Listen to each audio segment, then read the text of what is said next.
Hello everyone. Now I'm back from getting to know some of my great-grandchildren and going to another marriage, and shortly we have another one after that. So the tribe is now legitimately described as 50-fold, which is just amazing. And to watch the young is always encouraging because they come with these minds that trap everything, I'm quite sure. And they're trying to make sense of the world, looking at us, and we're the biggest problem they face. But it is such fun to see, particularly the young mothers with their new babies and the like. And we had, we had more than that. Yeah, probably 5 of our great-grandchildren there. So we spent a few days with them after going to the 50th wedding anniversary of a friend of many years. So we've been celebrating life at one level, although the wedding anniversary was sad because of the aging that's going on. But that's life, isn't it? We all age, and the moment comes where we have to say, time to back off.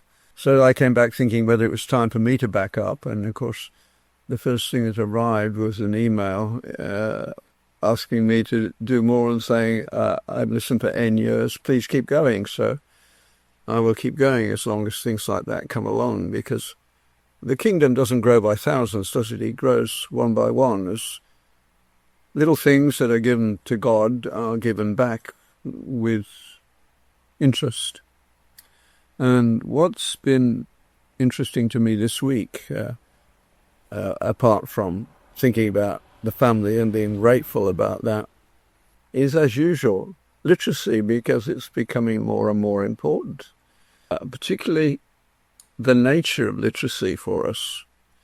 Education is failing, and I think it was on Law and Liberty, but I have to track it down again, that some people in the Midwest of the US, some academics, decided they wanted to see how good the graduates of English programs in a couple of their local universities were. Instead of immediately patting themselves on the back and saying it's wonderful, they actually did an experiment, or they collected some data at least.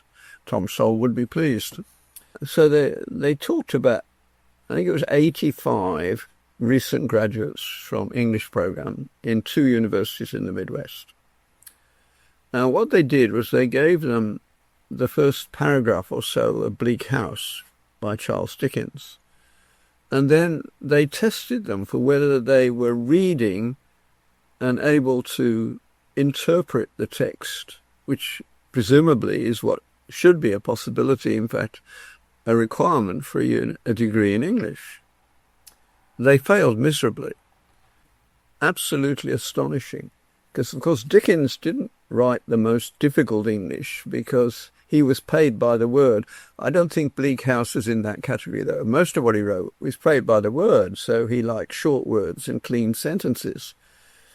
But the opening to Bleak House is a description of London in the 19th century, and he's overstating the case, but of everybody trudging around in the mire and the horse shit and everything else that's on the streets of London, and rarely seeing the sun.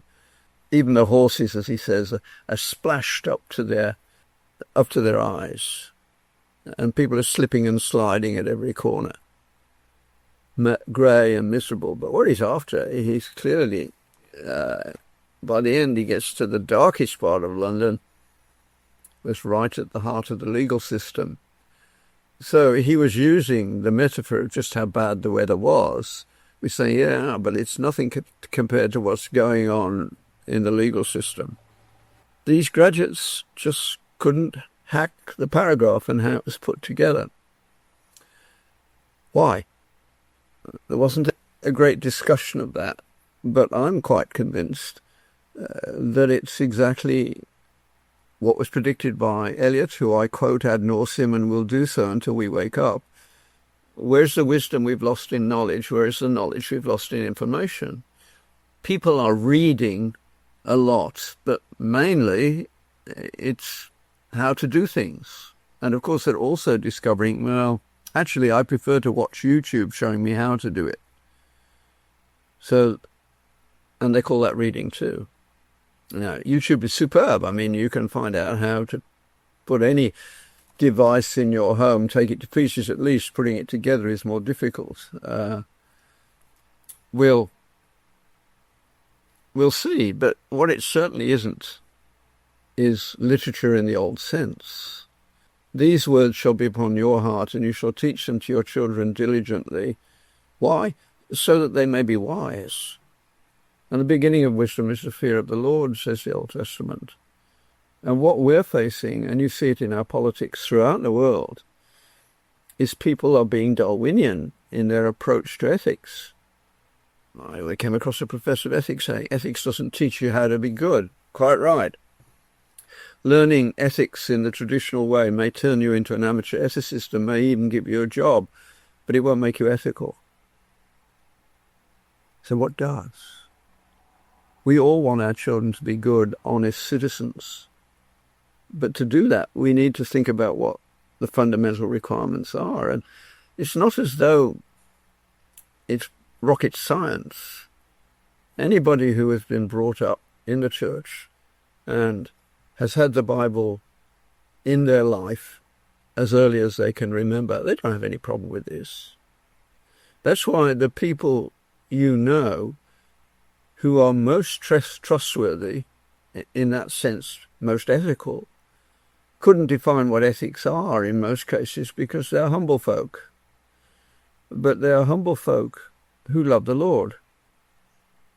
And in many cases, when you get to talk to them, they will tell you of how they experience him. I quite often tell the story, and I will tell it again because it illustrates what I'm driving at and what we need to present to the world at large because it's what it's hungry for.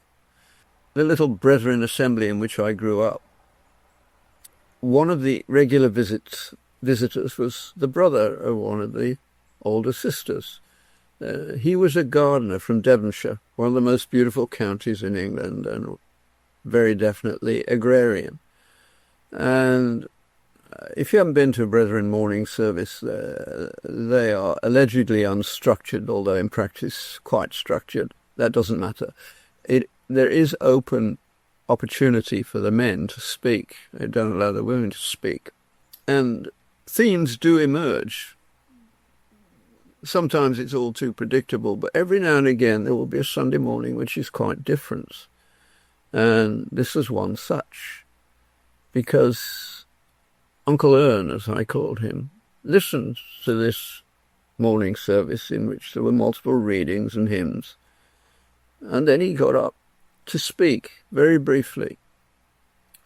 The shortest and most moving sermon I ever expect to hear. He read from the Psalms. The theme of the morning had been the experience of God in our lives, how he comes to us. And he read the verse, he shall come down like showers upon the new mown hay. And he said, I'm a gardener from Devonshire. And when the hay season comes along, and then there's a shower, the whole village is filled with a wonderful perfume. And I think that's what Jesus is like and what he wants to be to us, totally surrounding us in a wonderful perfume. And with tears running down his cheeks, he sat down. That is stunning, totally authentic, utterly undeniable, and to most of the modern university professors incomprehensible. They wish to call it irrational, but of course it isn't. It's totally rational. They are the irrational ones because they know that if there is a God and they deny him, they're playing with fire. So the rational thing would be to be at least a tacitly accepting of faith person, because that might solve the problem for you. If you do it with some honesty, in due course it will. But no, they accuse people like Uncle Ern of being irrational, but he's totally rational. He had an experience which overwhelmed him, which he will never forget. He's gone, hopefully, to glory by now. He died many years ago. But that story certainly remains in my mind, and probably in others who've heard me tell the story. And that's, in essence, what we have neglected to teach. Jesus says, go and tell what I've done for you. We're not required to win arguments. People are never argued into the kingdom anyway. We should be able to defend our position with grace. I mean, I think John Lennox is a perfect example of how to defend the faith with grace.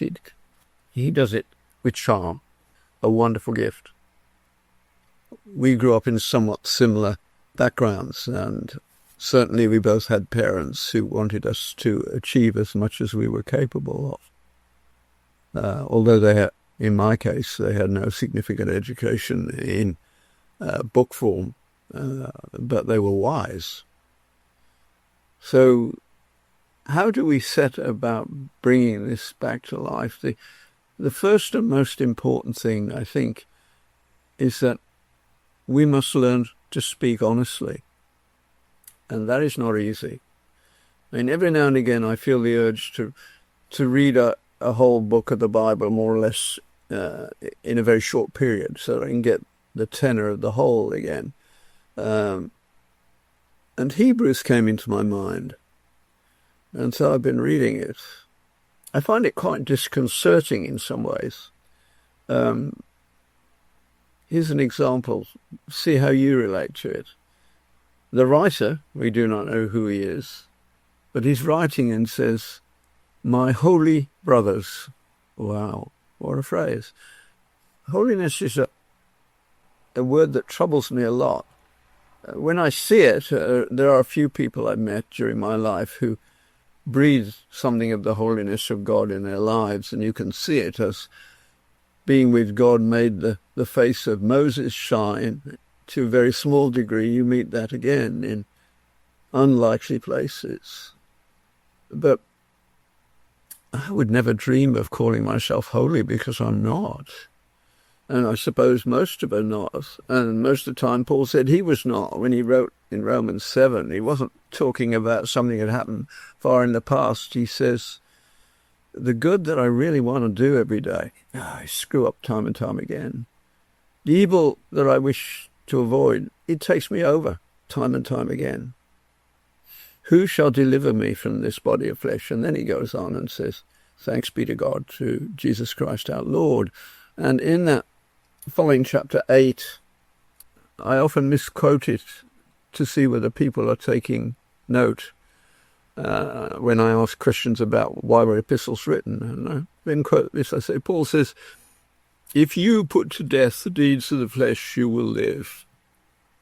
And of course, that's the way we see it. We are the agent, but that isn't what Paul actually wrote. What he wrote is much more demanding. He said, if you, through the Spirit, put to death the deeds of the flesh, you will live.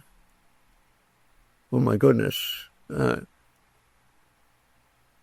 With me you can do everything, without me you can do nothing, says Jesus in the parable of the vine. That's why inhabiting the Bible as literature and applying it in practice as what we have to tell to others is a real education. The university, governed as it is by what I consider to be clearly irrational views of the world. I mean, any utopian dream, such as the left seems to live on all the while, faces the terrible problem of self-examination. If utopian dreams did exist, I would ruin them, because I don't reach those standards. We're a work in progress, and what that progress is going to be only dimly appears at this stage, but it's pretty exciting, isn't it? When we see him, we shall be like him. Then we shall know as we are known. Is he really saying that? Are we going to have minds expanded to that degree? that we may enter into the mind of Christ in some way, who made the universe, who wrote the DNA code. I mean, this is a mind beyond belief. The greatest scientists, Newton would be an example, understood that they had had some little insight as a gift. And in the preface to the second edition of his magnificent book, I think it was the second, he wrote that if my work, sorry, that's probably causing some rustle, brings anyone closer to God, then it will have been worthwhile. But he said, I don't pretend to understand. I have merely used mathematics to give us some power of prediction, some power of some level of understanding. I don't know what gravity is. There's the greatest scientist of his time and the greatest writer of a scientific text. No one else will ever do a text of that importance as a single author. He's a one and only. And yet there is that beautiful simplicity that I've just given you some mathematics that makes sense of the data and allows us to achieve some things, which it did, didn't it? It wasn't entirely right. It couldn't put a man on the moon or guide things in space. It was fine for 1G, so to speak, but you get close to the speed of light or anywhere at the extremes, it doesn't work as well. And that's where Einstein came in. Another believer in a different sort of way. I think people who are really deeply thoughtful about their faith are awestruck every now and again. Max Planck said that I take it as a given that there's a God. How else could I possibly explain what I've learned? I mean, the fine-tuning of the universe is incredible. I mean, Planck's constant, I forget what it is, 10 to the minus 43, 40, somewhere in that area, in the 40s. As Robert Spitzer put it, out by one. Instead of being 43, it was 44 or 45, assuming I got the numbers right, which I probably hadn't. But the point doesn't matter. We wouldn't be here. We can't get our minds round a number that has 43 zeros after the decimal point before it gets to a digit, and if that's out by one, the whole world wouldn't work. Talk about fine-tuning. This is mind-boggling. But we're not boggled, so to speak. We've lost the capacity to be overwhelmed in that way, and somehow it's the church's fault that we failed, because we haven't told what we do, and we haven't passed it on generation to generation. We don't know the heroes of the faith. We don't know them ourselves, so we can't teach them to our children. And the mindset out of which the West grew after millennia, you don't get the modern world by learning a few equations. The modern world is deeply rooted in an ethical commitment to truth, insofar as it works. Now we have substituted for truth. We ought not, because Darwin has now been really severely attacked. He no longer should have the power he has, but we still have people who behave as though what's in it for me, the Darwinian concept, is the only thing that matters. And clearly that's not true. And at our best, every now and again, we rise above it, don't we? Heroism in wartime is a good example of the way we don't do what's in it for me. We are capable of a bigger vision. And somehow we have to make that case more convincingly. It's got to come out of our minds. And that requires real literacy, the literacy that would take the first paragraph of Bleak House and say, yeah, Dickens is playing games with us, but he wants us to get to the metaphysical world as well. He's very clear that he thinks that the law is losing its way in the 19th century. We in the Western world been blessed to have governments of laws where they were taken seriously if you were found out. I mean, we are bent, fallen creatures. Surely the one thing we can all agree on is that we are fallen creatures. Maybe not. Our problem is not with knowing good and evil. It's with doing the good and avoiding the evil. That's where the problem lies. It's the power of our own souls that most needs adjustment, needs training. And how does that happen?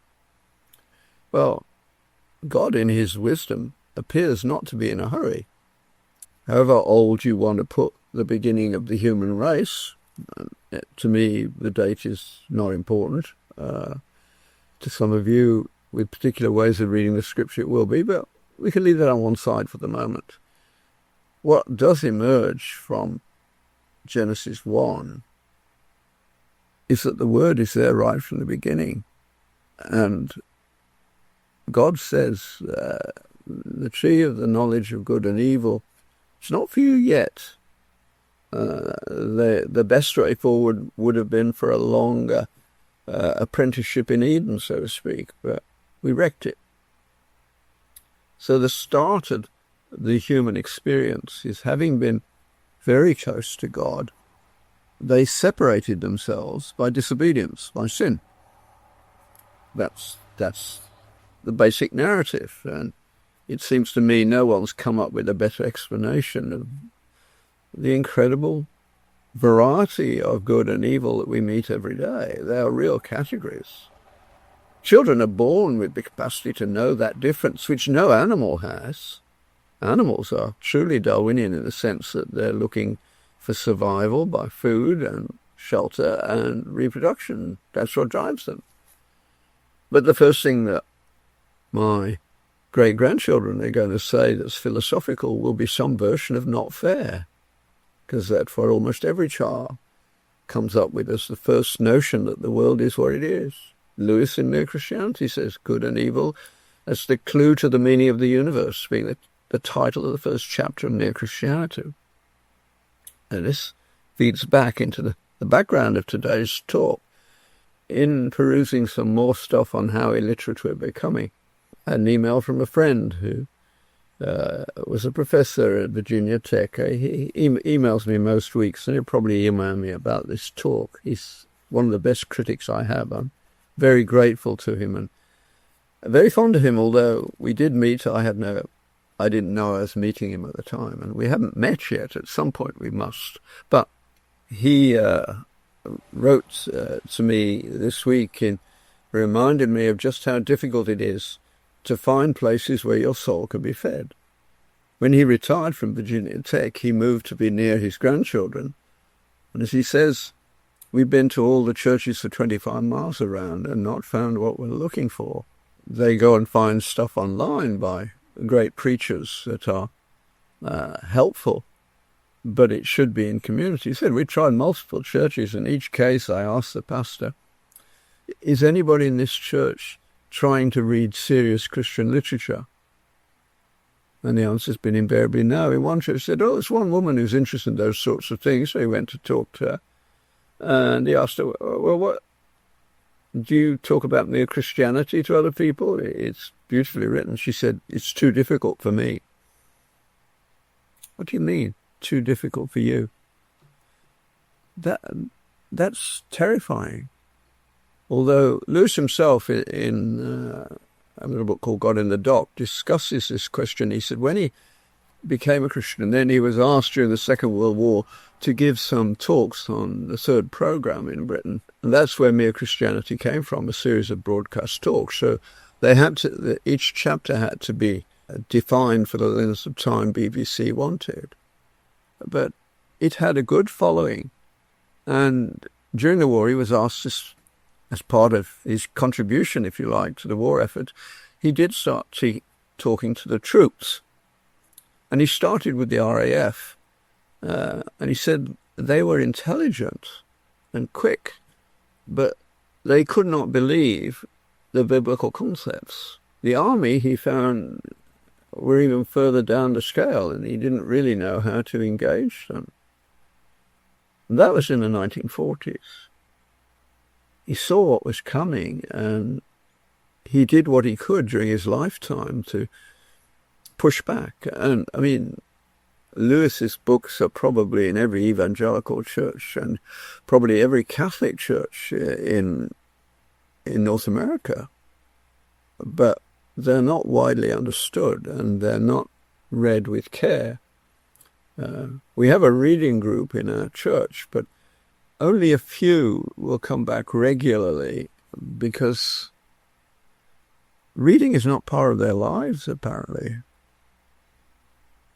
My discovery all those years ago in the late 80s, when I asked medical students, why don't you read? Why can Bloom call you ignoramuses? And when I asked them, okay, let's take one of the most famous texts ever written, the Sermon on the Mount, of which Gandhi said it was the greatest piece of literature he ever read, they had no memory, no knowledge of it. They must have heard it because, well, maybe not, because it was the 1960s when the Bible was taken out of high school in both the US and Canada. That is beyond stupid. I don't know what word to use for it. It doesn't matter what you believe. The metaphors of the English language, the moral ethos of the English-speaking world, which was a gift, common law, another gift, are all built on that book, and you don't teach it to the children. That's a perfect... When I went to school, a chapter was read every day for 12 years. That meant that all my contemporaries, of whom now I gather there's only 2 or 3% of my population group still alive, birth group population, we become, as we get older, a group of rather strange people who have longer lives, and always have, apparently. But now it's getting inordinately long.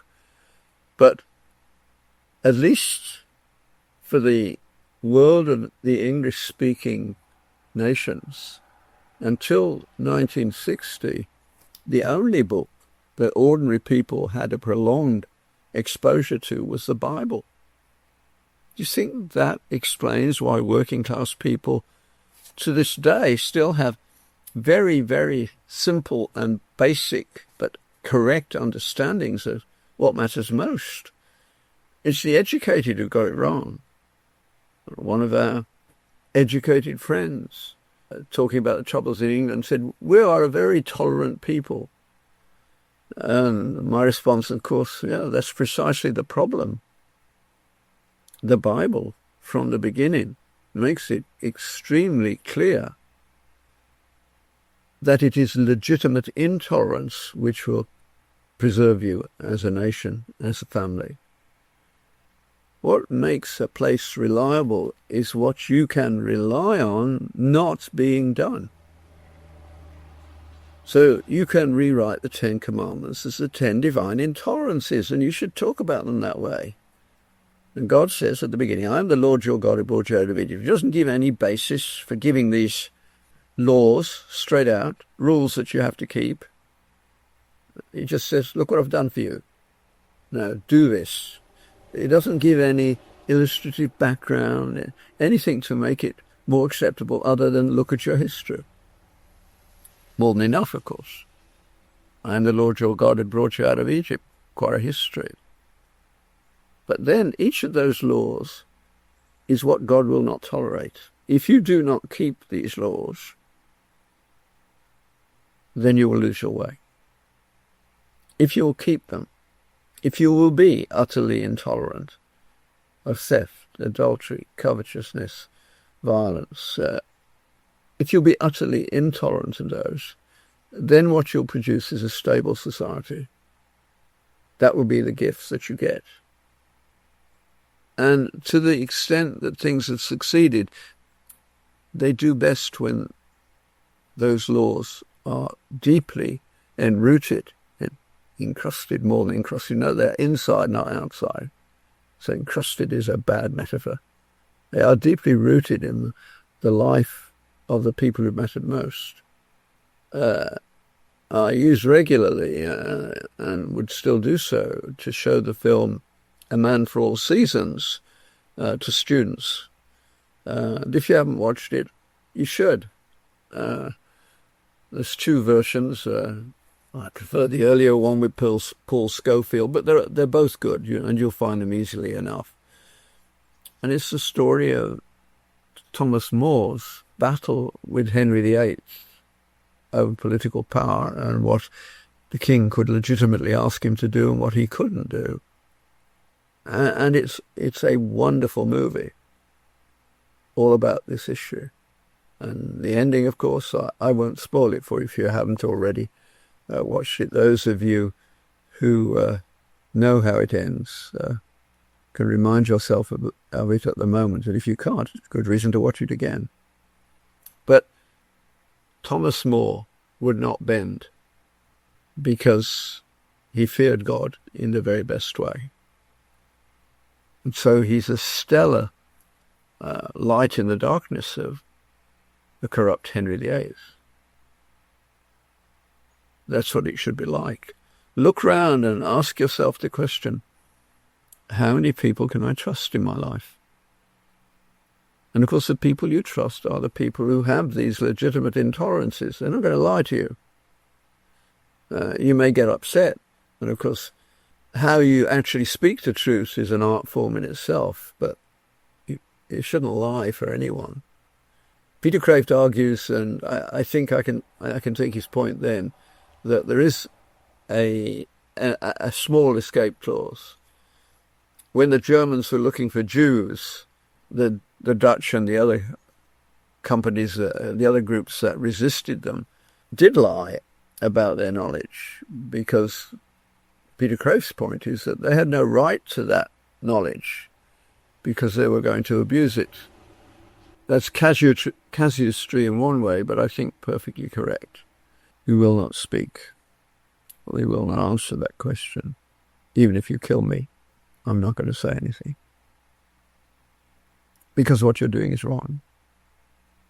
That perhaps is what should have been said. It was interesting that Beer, the head of the KGB, said that the one group of people that he couldn't crack were the Baptists. What he meant was people with a simple Christian faith. Solzhenitsyn said he had to go to prison camp to learn its importance. There, he said, I learned that there is a line that goes through the heart of man, dividing good from evil. Bless you, prison, for coming into my life and making that lesson clear. The results is all his magnificent work. Don't start with the Gulag, it's 2 long volumes, but all of you could read it. One Day in the Life of Ivan Denisovich. It would give you a good step. I mean, how the left end of the spectrum can pretend that we've never tried to do communism. We've tried multiple times, and it ended in tyranny, bloodshed, and violence of the worst variety every time. Einstein said to do the same experiment expecting a different result is the height of idiocy. Well, our left-wing politicians practice the height of idiocy every day. Of course they can't, so they are corrupt. As we're seeing everywhere in the world. We need help in order to make any real progress. That's, I think, what is at the heart of Paul when he says, confess your sins one to another, share your difficulties, the places where you don't succeed. There's no pride involved in that, and you can help one another over the hump. My problem with holiness is that I'm not holy. Good friends, you can talk about your struggles. That's the way it is. But there are many other. So, how do we go about this? Well, it's back to Deuteronomy 6. One of the things that's delightful for me is seeing that at least one of my grandsons started reading the Bible to his firstborn immediately and is now approaching the end of the Bible with her 4 years old. And he said to me, what do I do now? And I said, well, you start again because you've got more children. And you're going to have the great fun of watching your oldest child, your daughter, correct you when you make an error in reading the scriptures to her siblings. You can put some errors in on purpose to see just how much she knows. You're going to be astonished. Children, after all, they learn a language with no formal training in 2 or 3 years. And if they're living in an environment with 3 or 4 languages going on at the same time, they'll speak all of them without any difficulty. They can switch from one to the other. That ability disappears for most people. It doesn't in these amazing people who can speak multiple languages, and in part it's their brain has stayed childlike instead of deteriorating with age, as most of our brains do. So one of the ways you can open this up is to listen for biblical metaphors that are misused. And then you can have a little fun teasing. I can't remember the first or second inauguration of George Bush. And I was in the States on the day of the inauguration, so I listened to it on television at the house where I was staying. And the commentators made an incredibly crass mistake. I can't remember the exact context of the use, but they were talking about 2 people being in confrontation, and they said, well, it's really a battle of David and Goliath. And as they went on, it became apparent that they thought Goliath won because he was bigger. This was political commentators on the inauguration of George Bush who couldn't even get the metaphor of David and Goliath right. Here's one to tease you. The line, eyeless in Gaza, yes, Gaza, G-A-Z-A, is from the Bible. Who is it about, and what's the story? Won't take you long with Google to find it, I'm sure, but a little teaser for you. And I look forward to seeing you again next week. God bless you all.